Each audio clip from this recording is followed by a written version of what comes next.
முதல் வானத்திற்கு ஸல்லல்லாஹு அலைஹி வஸல்லம் அவர்கள் சென்ற இடத்தில் தான் தற்பொழுது குப்பத்து ஸஹ்ரா என்ற மஸ்ஜித் கட்டப்பட்டிருக்கிறது. இதற்கு டோம் ஆஃப் தி ராக் என்று கூறுவார்கள். தங்க நிறத்திலே இருக்கக்கூடிய அந்த குப்பா உமையாக்களுடைய ஆட்சி காலத்தில் இந்த குப்பா கட்டப்பட்டது. இந்த மஸ்ஜிதை பற்றியும் நான் தெளிவாக ஒரு பதிவிலே பேசியிருக்கிறேன். அதனுடைய லிங்கையும் கீழே டிஸ்கிரிப்ஷன் பாக்ஸில் தருகிறேன், செக் பண்ணி பார்த்துக் கொள்ளுங்கள். இந்த குப்பத்து ஸஹ்ராவுக்கு நேராக கீழே பெரும் ஒரு பாறாங்கல் இருக்கிறது. அந்த பாறாங்கல்லுக்கு மேலால் வந்து தான் ஸல்லல்லாஹு அலைஹி வஸல்லம் அவர்கள் முதல் வானத்திற்கு சென்றார்கள். இந்த ஞாபகார்த்தமாக பின்னால் உமையாக்களுடைய ஆட்சியாளர் அப்துல் மலிக் இப்னு மர்வான் ஹிஜ்ரி 72வது வருடம், கிறிஸ்துக்கு பின் 691வது வருடம் இந்த மஸ்ஜிதை குப்பத்து ஸஹ்ரா என்ற டோம் ஆஃப் தி ராக் என்ற இந்த மஸ்ஜிதை அவர் கட்டினார். பிறகு அருமையானவர்களே, இந்த இடத்திலிருந்து ஸல்லல்லாஹு அலைஹி வஸல்லம் ஜிப்ரீல் அலைஹிஸ்ஸலாம் அவர்களுடன் முதலாவது வானத்துக்கு செல்கிறார்கள். முதலாவது வானத்துடைய கதவு தட்டப்படுகிறது. உள்ளே இருக்கக்கூடிய மலக்கு மண் வந்திருப்பது யார் என்று கேட்கான ஜிப்ரீல் என்று ஸல்லல்லாஹு அலைஹி வஸல்லம் அவர்களுடன் இருந்த ஜிப்ரீல் அலைஹிஸ்ஸலாம் கூற, வமம் மஅக, உங்களுடன் இருப்பது யார் என்று அவர் கேட்கிறார். முஹம்மது ஸல்லல்லாஹு அலைஹி வஸல்லம் என்பதாக ஜிப்ரீல் அலைஹிஸ்ஸலாம் பதில் அளிக்கிறார்கள். அதற்கு பிறகு அவர் இங்கே வருவதற்கு அனுமதி அளிக்கப்பட்டிருக்கிறதா என்று அந்த காவலாளி கேட்க, ஜிப்ரீல் அலைஹிஸ்ஸலாம் ஆம் என்று கூற முதலாவது வானத்துடைய கதவு திறக்கப்படுகிறது. அந்த காவலாளி நபி அவர்களையும் ஜிப்ரீல் அலைஹிஸ்ஸலாத்தையும் வரவேற்கிறார்கள். முதலாவது வானத்தில் ஹஜ்ரத் ஸல்லல்லாஹு அலைஹி வஸல்லம் ஆதம் அலைஹிஸ்ஸலாம் அவர்களை சந்திக்கிறார்கள். முஸ்னத் அஹ்மதுடைய ரிவாயத்தில் தெளிவாக இது சொல்லப்பட்டிருக்கிறது. முதலாவது வானத்தில் ஹஜ்ரத் ஸல்லல்லாஹு அலைஹி வஸல்லம் ஆதம் அலைஹிஸ்ஸலாத்தை சந்திக்கிறார்கள். பிறகு இரண்டாவது வானத்தில் ஈசா அலைஹிஸ்ஸலாத்தையும் யஹ்யா அலைஹிஸ்ஸலாத்தையும் சந்திக்கிறார்கள். பிறகு மூன்றாவது வானத்தில் யூசுப் அலைஹிஸ்ஸலாத்தை சந்தித்தார்கள். நான்காவது வானத்தில் இத்ரீஸ் அலைஹிஸ்ஸலாம், ஐந்தாவது வானத்தில் ஹாரூன் அலைஹிஸ்ஸலாம், ஆறாவது வானத்தில் மூசா அலைஹிஸ்ஸலாம், ஏழாவது வானத்தில் இப்ராஹிம் அலைஹிஸ்ஸலாம் அவர்களை ஸல்லல்லாஹு அலைஹி வஸல்லம் அவர்கள் சந்தித்தார்கள். ஒவ்வொரு வானத்திலே இருந்த நபிமார்கள் கண்ணியப்படுத்தி நபி அவர்களை வரவேற்றார்கள். அதற்கு பிறகு அவர்கள் கலந்துரையாடினார்கள். இவ்வாறு ஒவ்வொரு வானத்தை தாண்டி சென்றார்கள். ஏழாவது வானத்திலே இப்ராஹிம் அலைஹிஸ்ஸலாத்தை சந்தித்தார்கள்.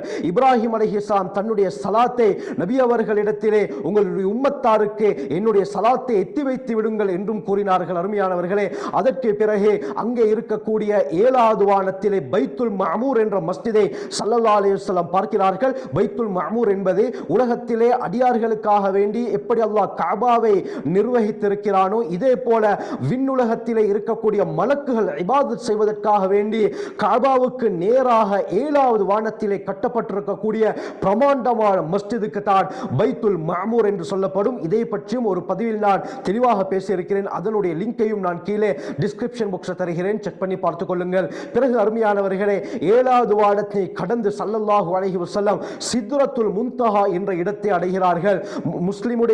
சஹீஹ் முஸ்லிமுடைய ரிவாயத் வருகிறது. ஸல்லல்லாஹு அலைஹி வஸல்லம் சொன்னார்கள், அந்த சித்ரத்துல் முன்தஹா என்பது ஒரு பெரும் இலந்தை மரம். அந்த இலந்தை மரத்தை பற்றி ஸல்லல்லாஹு அலைஹி வஸல்லம் அவர்கள் வர்ணித்தார்கள். வைதா வரகுஹா கஅதானில் ஃபீலா, அந்த சித்ரத்துல் முன்தஹா என்ற இலந்தை மரத்திலே இருக்கக்கூடிய ஒவ்வொரு இலைகளும் யாடையுடைய காதுகளை போல பிரமாண்டமாக இருந்தது. ஃபைதா சிமாருஹா, அந்த இலந்தை பழம் இருக்கிறது. கிலாலில் ஹஜர், யமனுடைய ஹஜர் என்ற பகுதியிலே செய்யப்படக்கூடிய மண் பாண்டங்களை போல பிரமாண்டமாக இருந்தது என்று ஸல்லல்லாஹு அலைஹி வஸல்லம் சொன்னார்கள். பிறகு ஸல்லல்லாஹு அலைஹி வஸல்லம் சொன்னார்கள், அந்த இலந்தை மரத்தை அதிகமான வர்ணங்கள் சூழ்ந்திருந்தன. அதனுடைய அழகு இருக்கிறதே, ஃபமா அஹது மின் ஹல்கில்லா, அல்லாஹ்வுடைய படைப்பினங்களில் எந்த ஒருவரும் யஸ்ததீஉ அய்யஸிஃபஹா மின் ஹுஸ்னிஹா, அதனுடைய அழகை வர்ணிப்பதற்கு சக்தி பெற மாட்டார்கள் என்று ஸல்லல்லாஹு அலைஹி வஸல்லம் சொன்னார்கள். அந்த அளவுக்கு ஒரு அழகு மிகுந்த மிக அழகு மிகுந்த இடமாக அந்த சித்ரத்துல் முன்தஹா இருந்தது என்று ஸல்லல்லாஹு அலைஹி வஸல்லம் தெளிவுபடுத்தினார்கள். இந்த சித்ரத்துல் முன்தஹாவை பற்றியும் நான் தெளிவாக ஒரு பதிவில் பேசியிருக்கிறேன். அதனுடைய லிங்கையும் நான் கீழே டிஸ்கிரிப்ஷன் பாக்ஸில் தருகிறேன், செக் பண்ணி பார்த்துக் கொள்ளுங்கள். அதற்கு பிறகு அந்த மரத்தை தாண்டி செல்லும் பொழுது ஹஜ்ரத் ஸல்லல்லாஹு அலைஹி வஸல்லம் அவர்களை பார்த்து ஜிப்ரீல் அலைஹிஸ்ஸலாம் சொன்னார்கள், யா ரசூலல்லாஹ், இதற்கு மேலால் என்னால் வர முடியாது. ஏன் என்று சொன்னால், இதுதான் மலக்குமார்களுடைய எல்லை. இதை தாண்டி வருவதற்கு அனுமதி கிடையாது. அப்படி இதை தாண்டி நான் வந்துவிட்டால் நான் கருகி சாம்பலாகி விடுவேன். நான் மலக்குமார்களுடைய தலைவராக இருந்தாலும் இதற்கங்கால் எனக்கு வருவதற்கு அனுமதி கிடையாது. உங்களுக்கு மட்டும் தான் அல்லாஹ் அனுமதி அளித்திருக்கிறான். நீங்கள் மட்டும் செல்லுங்க நாயகமே என்று ஸல்லல்லாஹு அலைஹி வஸல்லம் அவர்களிடத்திலே கூற, ஸல்லல்லாஹு அலைஹி வஸல்லம் அவர்கள் தனியாக சித்ரத்துல் முன்தஹாவையும் தாண்டி மேலே செல்கிறார்கள். உலகத்தில் இந்த இடத்திற்கு யாரும் செல்லவில்லை ஸல்லல்லாஹு அலைஹி வஸல்லம் அவர்களை தவிர. இந்த அளவுக்கு அல்லாஹ் நம்முடைய தலைவர், சன்மார்க்க போதகர், சர்தாரே து ஆலம், ரஹ்மத்துல் லில் ஆலமீன் ஸல்லல்லாஹு அலைஹி வஸல்லம் அவர்களை கண்ணியப்படுத்தியிருக்கிறான் என்று பாருங்கள். நாங்கள் பெருமை கொள்ள வேண்டும். நமக்கு தலைவராக முஹம்மது ஸல்லல்லாஹு அலைஹி வஸல்லம் அவர்களை அல்லாஹ் தந்திருக்கிறான் என்று. பிறகு ஸல்லல்லாஹு அலைஹி வஸல்லம் செல்கிறார்கள், அல்லாஹ்வுடைய சன்னிதானத்தை அடைகிறார்கள். அல்லாஹ்வை பார்த்தார்களா இல்லையா என்பது சஹாபாக்களுக்கு மத்தியில் இருக்கக்கூடிய பெரும் கருத்து வேற்றுமை. அப்துல்லா பின் அப்பாஸ் ரலியல்லாஹு அன்ஹு அவர்கள் அல்லாஹ்வை பார்த்தார்கள் என்று கூறுகிறார்கள். ஆயிஷா ரலியல்லாஹு அன்ஹா, அப்துல்லா பின் மஸ்ஊத் ரலியல்லாஹு அன்ஹு இவர்கள் அல்லாஹ்வை பார்க்கவில்லை, அல்லாஹ்வுடன் பேசினார்கள் என்று கூறுகிறார்கள். எனவே சஹாபாக்களுக்கு மத்தியில் இருக்கக்கூடிய கருத்து வேற்றுமைக்கு அல் முஷாஜரா என்று அரபியிலே சொல்லப்படும். இவர்களுடைய கருத்து வேற்றுமைக்குரிய தீர்வு மறுமை நாள் வரை யாராலும் கண்டுபிடிக்க முடியாது என்பது உலமாக்களுடைய ஏகோபித்த இத்திஃபாக்கான கருத்தாக இருக்கிறது. எனவே அல்லாஹ்வை பார்த்தார்களா இல்லையா என்பது கருத்து வேற்றுமை. ஆனால் அல்லாஹ்வுடன் பேசினார்கள் என்பது ஏகோபித்த உலமாக்களுடைய கருத்தாக இருக்கிறது. அல்லாஹ்வை சந்தித்து பேசி இருக்கிறார்கள். அந்த நேரத்தில் தான் அல்லாஹ் சுப்ஹானஹு வ தஆலா ஹஜ்ரத் ரசூலுல்லாஹி ஸல்லல்லாஹு அலைஹி வஸல்லம் அவர்களுக்கு அன்பளிப்பாக 50 நேர தொழுகையை கொடுக்கிறார். சந்தோஷமாக எடுத்துக்கொண்டு வருகிறார்கள். இதே போல சூரா பக்ராவுடைய கடைசி 2 ஆயத்துகளையும் அல்லாஹ் கிஃப்டாக கொடுத்து அனுப்புகிறான். பிறகு அந்த 50 நேர தொழுகையை எடுத்துக்கொண்டு 6வது வானத்துக்கு வருகிறார்கள். மூசா அலைஹிஸ்ஸலாத்தை சந்திக்கிறார்கள். மூசா அலைஹிஸ்ஸலாம் அவர்கள் ஹஜ்ரத் ஸல்லல்லாஹு அலைஹி வஸல்லம் அவர்களை பார்த்து, மாதா ஃபரத ரப்புக் லி உம்மத்திக், அல்லாஹ் சுப்ஹானஹு வ தஆலா உமது இரட்சகன் உங்களுடைய சமுதாயத்தினருக்காக வேண்டி என்ன கடமையாக்கிறான் என்று கேட்டார்கள். ஹஜ்ரத் ஸல்லல்லாஹு அலைஹி வஸல்லம் அவர்கள் இரவு பகல் தொழக்கூடிய 50 நேர தொழுகையை அல்லாஹ் கடமையாக்கி இருக்கிறார் என்று சொன்னதும் ஹஜ்ரத் மூசா அலைஹிஸ்ஸலாம் சொன்னார்கள், இன்ன உம்மத்தக லா துதீகு லிதாலிக் ஃபഖஃபிஃப், இந்த அளவு இருக்கிறதே உங்களுடைய உம்மத்தினர் இதை தொழுவதற்கு சக்தி பெற மாட்டார்கள், அல்லாஹ்விடத்திலே குறைத்து கேளுங்கள் என்று சொல்ல அல்லாஹ்விடத்திலே சொல்கிறார்கள். அல்லாஹ் 5ஐ குறைத்து 45 தொழுகைகளை கொடுக்கிறான். 6வது வானத்திலே பிறகு மூசா அலைஹிஸ்ஸலாத்தை சந்திக்கிறார்கள். பிறகு மூசா அலைஹிஸ்ஸலாம் கேட்டார்கள். அதற்கு ஸல்லல்லாஹு அலைஹி வஸல்லம், அல்லாஹ் 5ஐ குறைத்து 45ஐ தந்திருக்கிறான், இதுவும் உங்களுடைய உம்மத்தினருக்கு கஷ்டம், அல்லாஹ்விடத்திலே இன்னும் குறைத்து கேளுங்கள் என்று சொல்ல பிறகு அல்லாஹ்விடத்திலே செல்கிறார்கள்.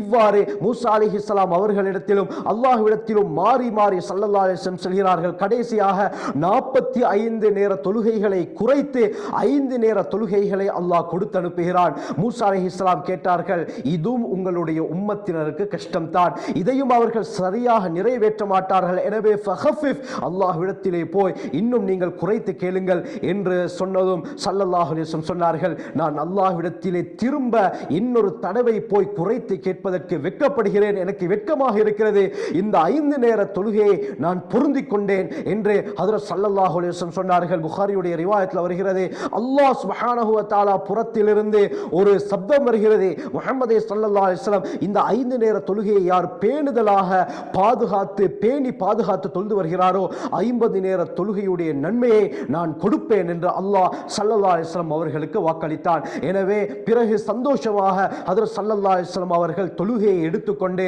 உலகத்திற்கு வருகிறார்கள். இந்த பயணத்திலே ஹஜ்ரத் ஸல்லல்லாஹு அலைஹி வஸல்லம் அவர்கள் சுவர்க்கத்தை பார்த்தார்கள், நரகத்தை பார்த்தார்கள், பல விடயங்களை பார்த்தார்கள். நரகத்திலே நடக்கக்கூடிய தண்டனைகள் எதற்காக நடக்கிறது என்ற எல்லா விடயத்தையும் ஸல்லல்லாஹு அலைஹி வஸல்லம் அறிந்து கொண்டு உலகத்தை நோக்கி வருகிறார்கள். அருமையானவர்களே, அல்லாஹ் சுப்ஹானஹு வ தஆலா இந்த ஆச்சரியமான பயணத்தை ஒரே இரவில் நடாத்தி காட்டினார். இதைத்தான் சூரா இஸ்ராவுடைய ஆயத்து தெளிவாக கூறுகிறது, வமா ஜஅல்னா ருயல்லதி அரைனாக, உங்களுக்கு நாங்கள் காட்டிய அந்த காட்சிகள் இல்லா ஃபித்னத்தல் லின்னாஸ், மக்களுக்கு சோதனையாகவே அன்று நாங்கள் ஆக்கவில்லை என்று அல்லாஹ் இந்த மிஅராஜுடைய விடயத்தை குறித்து சூரா இஸ்ராவிலே பேசுகிறார். ஒரே இரவில் இந்த முழு பிரமாண்டமான இந்த விண்ணுலக பயணத்தை அல்லாஹ் நிகழ்த்தி காட்டினான். அருமையானவர்களே, ஹஜ்ரத் ஸல்லல்லாஹு அலைஹி வஸல்லம் அவர்கள் ஒரே இரவில் இந்த எல்லா விடயத்தையும் பார்த்துவிட்டு வந்தார்கள்.